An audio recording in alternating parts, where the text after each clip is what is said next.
palavra, quando o bispo Jonas essa semana me procurou e falou que eu iria pregar, eu argumentei com ele, eu preguei em dezembro, eu preguei em novembro. Não, você prega domingo. Falei, tá bom. Você não vai, não, você prega, o fulano prega tal dia, tal. Fez a escala, falou, ok, então eu vou pregar domingo. Eu falei, Deus, do que falar no próximo domingo? E essa semana eu estava orando no meio. Você sabia que bispo, pastor, apóstolo, todo mundo passa por guerras, né, irmãos? E eu fui perguntar para Deus, e eu até postei um pouco sobre isso ontem, que eu sempre nas postagens que eu faço, e eu coloquei o tema da minha palavra sobre foco, fé e força. Sabe, nós estamos vivendo um tempo em que as pessoas estão perdendo as coisas por falta de foco, de fé e de força para lutar. Hoje é o mal do momento. As pessoas ficarem estressadas, ficarem em lutas, ficarem em dificuldades, terem problemas, terem desejos, e esses desejos não serem realizados, né? Mas nós guerreamos muito, irmãos. E a área que nós mais temos guerreado hoje é pelo nosso emocional. A área que o diabo, antigamente a gente guerreava por muita guerra na mente, aprendemos a lidar com guerra na mente, aprendemos a expulsão de demônios, libertação, mas hoje há uma guerra pelo nosso emocional. As doenças do século, as doenças do momento, são doenças que pegam as emoções, são doenças que pegam as almas, pegam os sentimentos, que jogam e levam as pessoas a fracassos. E o nível de estresse, o nível de destruição emocional, o nível de problemas emocionais, o nível de dificuldade que as pessoas têm lidado no dia a dia, tem feito as pessoas entrarem numa rotina de desânimo. Perdem o ânimo, perdem a vontade, não tem força para seguir em frente. O nível de dor que as pessoas experimentam é muito alto. Eu tive uma experiência um tempo atrás que eu acordei de noite com medo, muito medo. Medo que eu não... A minha esposa falou, o que você tem? Eu falei, eu estou com medo. Ela falou, você quer que eu busco água para você? Eu falei, não. Você quer que eu acenda a luz? Eu falei, não. Mas você disse que está com medo. Eu falei, eu preciso enfrentar meu medo. Eu tive uma experiência onde eu me via e eu entrava em regiões onde eu sentia e via o sentimento das pessoas que estavam em surto e daquelas pessoas que estavam em depressão. Doía tanto, que eu acordei com medo. Respirei, levantei da cama, fui nas cozinhas no escuro, tomei água e voltei. Eu sabia que aquilo não era algo natural, era algo que Deus estava me ensinando, porque a gente luta com pessoas e às vezes a gente não entende o nível de que as coisas que as pessoas estão lidando. Nós não podemos perder o foco, irmãos. Sabe, uma coisa que me sustenta em Deus é ser focado.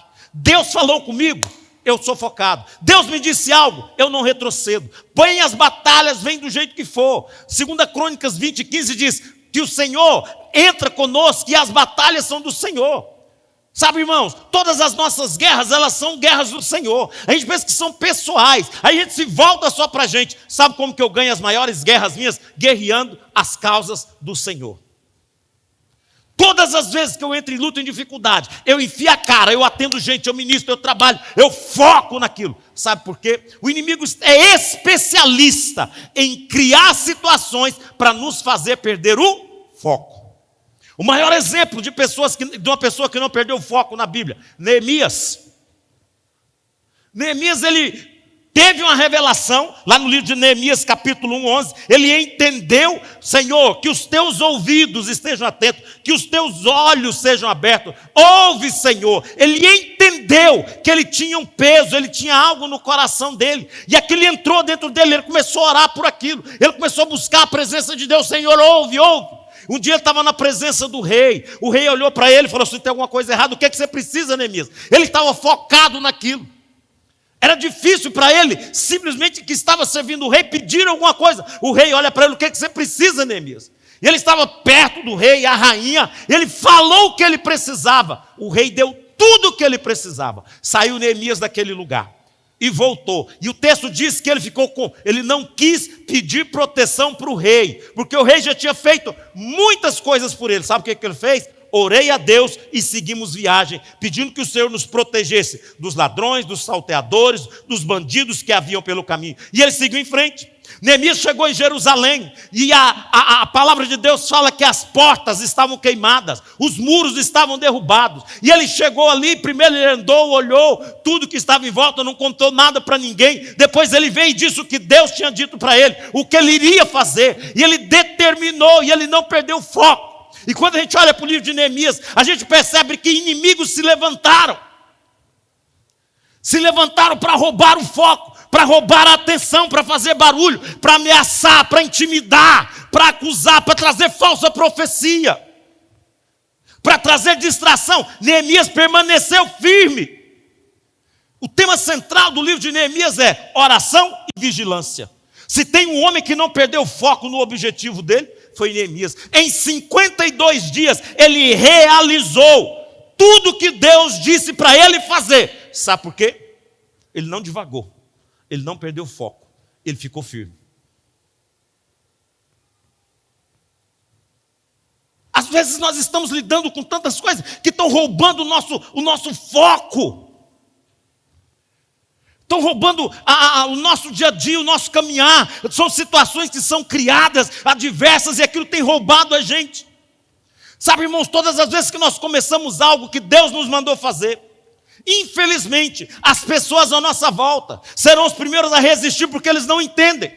Eles não compreendem o que Deus falou, porque Deus falou foi com você. Quem está em volta não vai entender. Eles vão começar a falar, vão dizer coisas para te fazer perder o foco. Eu já passei por guerras íntimas dentro de casa, que graças a Deus eu não passo mais por elas, tá, irmãos? Teve dia, alguns anos atrás, aí uns 8 anos atrás, 10 anos, que eu tive que sentar minha esposa, os filhos, e falar para eles: parem de tentar roubar a minha fé. Não, mas você está vendo isso, você está vendo aquilo. Está ali minha esposa, pode perguntar para ela. Não, mas... Falei, para de tentar roubar a minha fé. Eu não vou perder o foco, eu não vou retroceder, eu não vou esmorecer, eu não vou ouvir a voz de Sambalá e Tobias, eu não vou ouvir acusação, eu não vou ver, eu não vou ouvir. Estou focado no que Deus mandou fazer. E até Deus mudar de ideia ou da outra direção, o meu foco permanece. O texto diz, em Números 2:10, ouvindo Sambalá e Tobias, honorito, que alguém procurava o interesse dos filhos de Israel, eles vieram guerrear contra. Todas as vezes que Deus começar a fazer algo, todas as vezes que Deus começar a fazer alguma coisa à sua volta, eles vão falar contra, vão dizer contra. Irmãos, eu vejo isso acontecendo aqui dentro da igreja, nas mudanças das coisas. Eu falo para minha esposa e brinco com os meus meninos que eu sou um cara legal.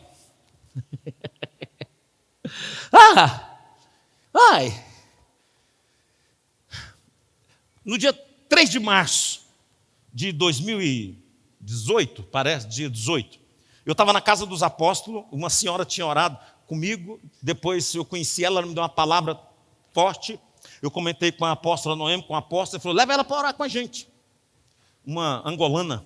Falei, tá. Estava eu, ela, uma outra pastora, os apóstolos, e sentado na mesa. E ela começou a profetizar e falar algumas coisas. De repente a Noemi olhou para a minha cara e falou assim, o que vocês contaram para ela? Você lembra disso, Noemi? Ela falou para mim assim, o que vocês disseram? Ela virou para o apóstolo e disse assim, apóstolo, não foi o Senhor quem decidiu passar o cajado para o seu filho hoje. Foi Deus que fez isso. Sabe por quê, apóstolo Sinomar? O Senhor é graça e misericórdia, o Senhor é apóstolo da graça e misericórdia. O teu filho, ele entra como sol da justiça. E o sol da justiça, que é Jesus, ele entra dentro da tua igreja. Está escrito ou não está escrito, apóstolo? Se quiser ler, está escrito. Eu pedi autorização para ele para falar. E o sol da justiça entra dentro da tua igreja, porque Deus quer aquela igreja, Deus quer aquele povo, Deus quer ali. E o sol da justiça entra naquele lugar. E ele tem uma espada que tem 7 lâminas diferentes. Ele corta assim, e começou a descrever. E o sol da justiça corta em todas as direções. E vai ser tanto ai, que quando começar os ai, as coisas for acontecer, Deus vai te mandar viajar. Pega a esposa que Deus te deu e viaja, para o senhor não mexer, para o senhor não chegar perto. Foi ou não foi, apóstolo? Todas as vezes que ele for fazer alguma coisa. Mas pode ficar tranquilo, porque a graça e a misericórdia voltam para dentro da igreja depois de 6 meses. Sabe, e aí eu falo dessas coisas porque eu estava perto, eu ouvi. Às vezes as pessoas veem que eu corro para um lado, eu não perco o foco, irmão. Eu tenho uma lista de coisas organizadas para o culto que eu tenho que checar. Na minha relação de serviço que o Jonas me passou, eu tenho que checar berçário, eu tenho que checar a câmara, eu tenho que checar a portaria, eu tenho que checar o diaconato, a mídia, todo mundo. Está a lista de coisas aqui. Ah, mas você puxa muita coisa para sua mão. Não, está aqui. Está escrito o que é para eu fazer. Então eu não estou me metendo naquilo que não me mandou entrar. Organização do culto. Se eu chego, eu estou focado. É minha responsabilidade. Eu não largo, eu não solto. O que Deus te dá, você solta, ou você é focado naquilo que Deus mandou você fazer? Eu amo a igreja. Eu amo ser crente, eu amo ser pastor, irmãos. Irmão, você não tem noção, tanto que eu amo ser pastor. Tem noção, tanto que eu amo gente. Amo servir. Pode checar por aí. E tem mais, irmãos, eu não agrado todo mundo. Esses dias um colega falou para mim, mas você puxa tudo para sua mão para você fazer. Eu não puxo. Eu só não deixo passar da hora. E não fique esperando que alguém vai fazer também, não. Foco. Objetivo. Se você não lidar com as artimanhas à sua volta, você vai perder. Neemias sabia que ele tinha que estar ligado ao foco, à oração. Sabe, irmãos, vão falar de você, vai te resistir. Não vai acreditar. Vai tentar tirar o seu foco. O diabo vai criar um punhado de coisa para te dispersar. Para roubar a sua atenção. O diabo vai criar um monte de coisa para te levar numa posição de voltar atrás. Neemias não perdeu o foco. Ele não ficou divagando ou sofrendo. Ele não se lançou na cama e ficou, ó dor, ó vida. Ele foi para a luta, ele era ameaçado. Ele enfrentava, vinha a luta, ele enfrentava. Vinha a dor, ele enfrentava. Vinha a ameaça de morte, ele enfrentava. Não se lance na depressão. Não divague diante da primeira ameaça. Permaneça focado. Neemias, para mim, é um homem, na Bíblia que eu oro e falo, esse tinha foco. Esse tinha determinação do que ia acontecer. Esse sabia aonde ia acontecer. Segunda coisa, não perca a fé. Foco, fé. Sabe por quê que muitas pessoas estão sofrendo problemas emocionais? Perderam a fé. Não conseguem acreditar que Deus cuida deles. Não conseguem acreditar que no meio de tantas coisas que Jesus vai voltar. Você sabia por que tarda o avivamento? Que o povo não acredita que Jesus vai voltar. O dia que você começar a ver os sinais que estão acontecendo, que Jesus vai voltar, Jesus vai voltar. Quando ouvirem rumores de guerra, quando ouvirem coisas acontecendo por aí, Jesus vai voltar, Jesus virá, Ele vai voltar. Não perca a fé, não perca a fé. Está às portas a volta do Senhor Jesus. Abraão foi chamado por Deus, e tudo que ele queria que acontecesse, que a promessa acontecesse, quando nasce o homem da promessa, quando nasce Isaac, Deus fala para ele, pega e sacrifica, leva para o Monte Moriá. Entregar Isaac, precisa ter fé. E o que ele fez? Ele teve fé.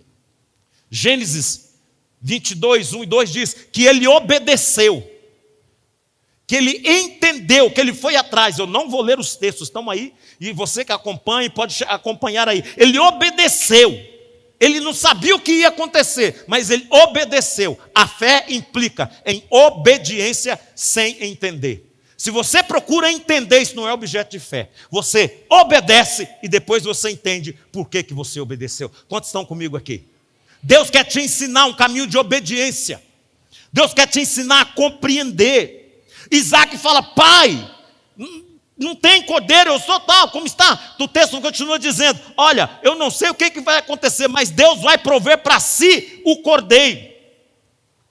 Aí depois que ele obedece, que ele está lá, Deus fala para ele assim, Abraão, Abraão, certamente eu vou te abençoar, eu vou te multiplicar, eu vou fazer você crescer, porque você obedeceu, você acreditou.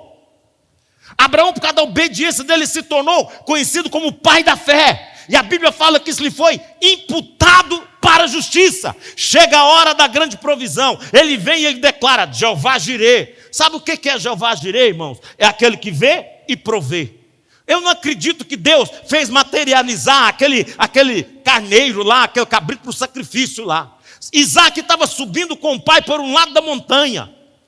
para o sacrifício. Sabe o que Deus estava fazendo? Ele estava vendo e estava provendo. Do outro lado, aquele animal já estava subindo e indo para assim engarranchar nos arbustos naquele lugar, porque Deus sabia que ia precisar dele naquele lugar.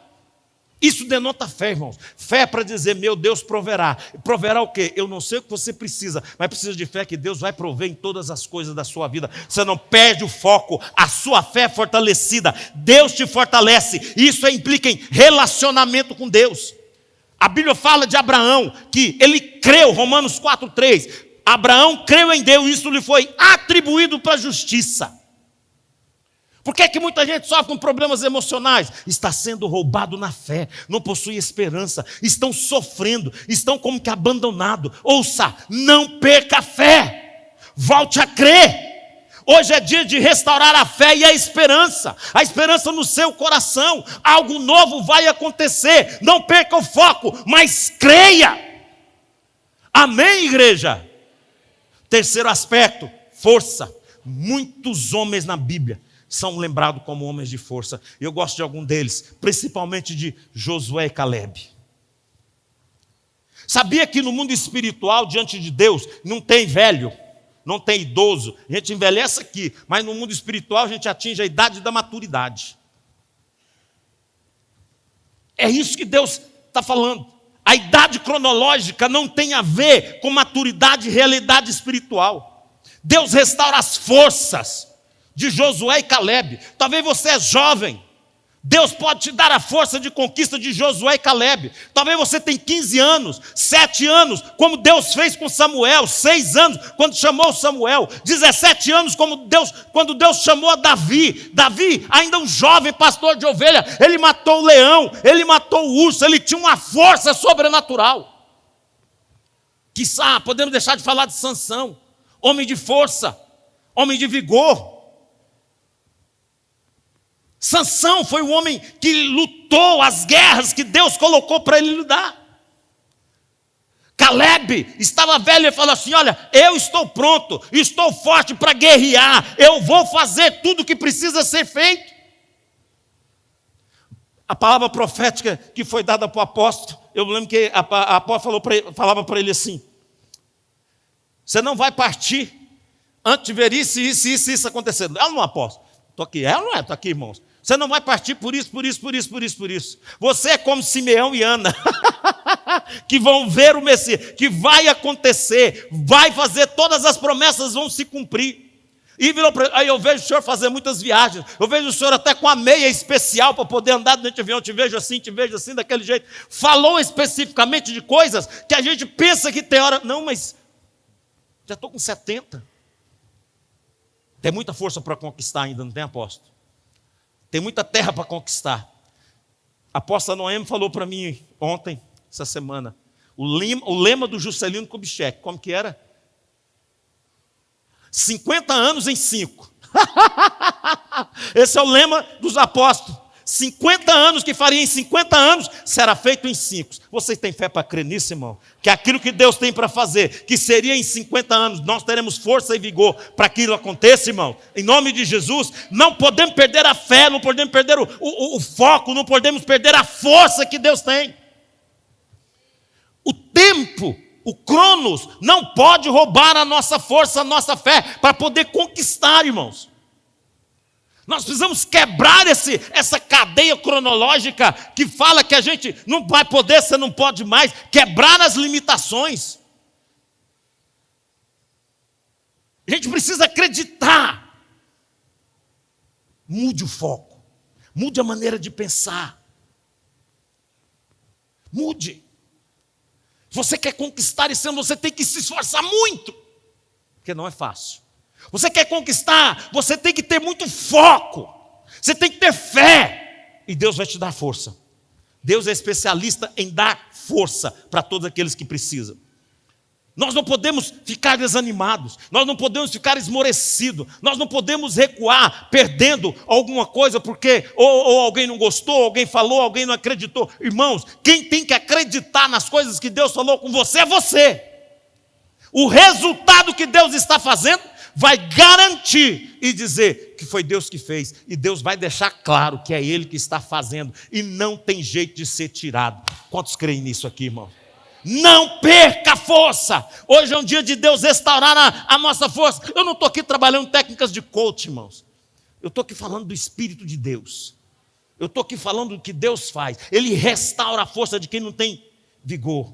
Eu me lembro de uma experiência que eu tive em Piracanjuba, em 1900 e bolinha. Porque se eu fui pastor lá em 96, 97, por aí. Houve um dia que a gente tinha que mudar. Lá era difícil conseguir casas de aluguel. Eu mudei para uma casa muito quente e tal. Nós conseguimos uma casa menor, mais fresquinha. E a gente tentando mudar e tentando mudar. E essa casa estava ligada para o pessoal da Grão Dourado, que eram as empresas do Newton Pinheiro e do Ivan Pinheiro. O Ivan cuidava de toda a logística das coisas, tudo e tal. Ele organizou comigo para pegar o caminhão da empresa para ir lá e tal. A hora que vai pegar as coisas para mudar, só podia no domingo. Está organizando para ir pegar no domingo. A hora que eu vou atrás dele para pegar as coisas, ele não pegou a chave da casa. A chave da casa estava com um funcionário. Fomos procurar o funcionário estava numa fazenda. Ele era agrônomo, fazendo curva de nível. Quem sabe o que é curva de nível aqui? Vai um na frente, com a curva de nível, ele vai medindo, o outro lá na outra, com aquela régua em pé, e o trator atrás, fazendo aquela valeta no chão. Quando nós chegamos lá, tinha um parente dele, um senhor de 78 anos de idade, andando na frente do trator com a curva de fazer as curvas de nível. Eu olhei para ele, ele pegou a régua e foi para frente do trator. Falei, bom, não posso deixar, vou ajudar a fazer o que está fazendo. E fiquei trabalhando até na hora do almoço. E eu falei, meu Deus, eu preciso mudar. Eu tenho que mudar. Minha mulher está com as coisas prontas, tudo arrumado. A hora que terminou lá, deu a hora do almoço, ele foi para a casa do povo, ele pegou o prato para comer. Eu falei, sinto muito, Ivan, você não vai comer hoje, dá aqui o prato, vamos embora. Eu tenho culto hoje, eu tenho que mudar hoje, é o último dia. Bora. Eu tinha corrido a manhã inteira junto com ele, fazendo curva de nível. Chegamos na casa dele, nós almoçamos, a esposa dele tinha feito, corremos, vamos carregar o caminhão. Carregamos o caminhão, mudamos as coisas, tinham 2 pessoas ou 3 para ajudar. Foi o dia inteiro, foi corrido, corremos.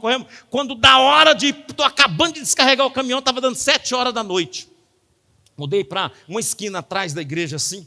Vem 2 jovens lá de 17 e 18 anos que cantavam no louvor e falam para mim assim, pastor, quem vai dirigir o louvor hoje? Eu falei, o fulano. Quem vai fazer a oferta? O fulano. Eu falei, olha, é o seguinte, eles discutiram.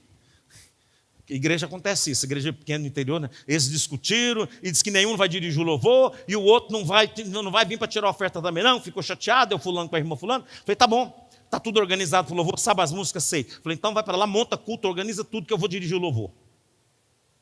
Ok? 7 horas, o culto começava às 7h30. Fui caçar roupa, arrumei roupa, 7h30 eu comecei o culto. Fiz a abertura, dirigi o louvor, eu estava com o corpo tremendo. E na hora da oferta, fiz a oferta, tal, o povo veio para frente de ofertar. Eu falei, Deus, eu não aguento isso. Eu não dou conta. Olha como é que está o meu físico. Eu não consigo, as minhas carnes estão tremendo. Sabe o que Deus me disse? Eu faço com que você salte como um bezerro solto da estrebaria. Daquele dia, Malaquias 4:2. Mas para vocês que temem o meu nome, nascerá o sol da justiça, trazendo salvação nas suas asas. Vocês sairão e saltarão como bezerro solto da estrebaria. Aquela hora, irmãos, as minhas carnes não pararam de tremer. Foi uma injeção de fogo no meu corpo. E a partir daquele dia, se não me engano, foi em 97, irmãos. Nunca mais eu tive esse negócio de sentir sem força para fazer as coisas. Nunca mais, porque Deus me disse que faz com que eu salte como bezerro solto da estrebaria. Essa é a força que está sobre a igreja. Essa é a força que Deus vai derramar sobre a igreja. Se você não perder seu foco, perder a fé, permanecer, Deus vai fazer. A palavra de Deus Deus falando sobre Caleb. Caleb era um homem que sobre ele havia um outro espírito. Ele tinha um outro espírito. Ele tinha um negócio dentro dele. Sabe, irmãos, a gente precisa parar desse negócio de comiseração. Sabe, eu me considero que eu tenho uma outra coisa aqui dentro. Eu me considero que eu tenho um outro negócio sobre mim, que é do Espírito Santo de Deus. Eu não retrocedo, eu não esmoreço. posso sofrer, posso chorar, posso apanhar, continuo. Eu permaneço, eu não retrocedo. Quem tem que retroceder é o mundo espiritual, porque a palavra do Senhor vai permanecer, a vida do Senhor vai permanecer, e aquilo que o Senhor designou vai acontecer para a glória e louvor do nome do Senhor. Quando Paulo chega, Deus chama Saulo, transforma o nome dele para Paulo, manda Ananias na casa lá, e Ananias fala para ele assim: eu não vou orar com esse cara, ele é perseguidor da igreja. Deus vem e fala assim: importa, sim, vai lá, porque eu vou ensinar para ele o que importa sofrer pela minha casa, pela minha obra. Paulo não mediu esforço, ele teve fé, mas ele nunca perdeu o foco no meio das adversidades.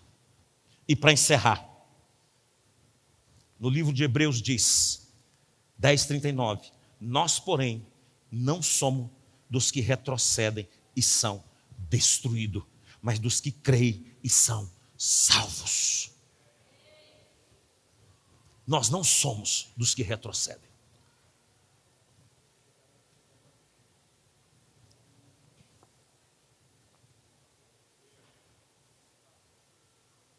Irmãos, a pior coisa do mundo para mim é alguém chegar para mim e falar que eu não posso, que eu não devo.